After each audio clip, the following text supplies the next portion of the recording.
बिस्मिल्लाहिर्रहमानिर्रहीम। अस्सलामुअलैकुम। ये वाक़या कुछ दिन पहले जज़ान के इलाके अल-दाहिर में अल-फ़ारूक नामी मस्जिद में पेश आया। एक शहरी ने वीडियो जारी करते हुए बताया है कि कुछ लोग विंडो एसी से मस्जिद में दाखिल हुए और मस्जिद में कचरा फेंका, कुरान की बेहुरमती की और कुछ सामान चोरी भी किया गया और मस्जिद का बुरा हाल कर दिया।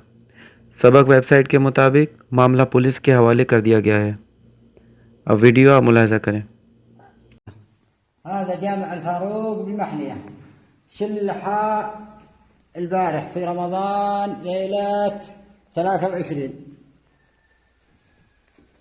بلغت قبل يومين تشليح هذا مكيفات شلحة واحد طرح وعرفوا بالسمع ودخلوه الغرفة واخرجوه بعد 24 ساعة. والزبالة شوف خشيت مع المسجد، كلمت إمام المسجد يحيى علي، قال لا ما لنا دخل وحرقوه.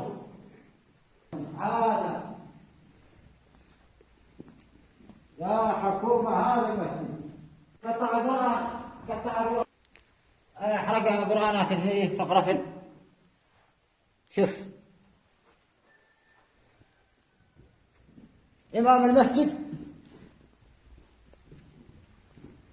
ما خش المسجد، كلمته ما خش، يقول ما لي دخل. أقول له ننزل نبلغ، يقول لا تتدخل.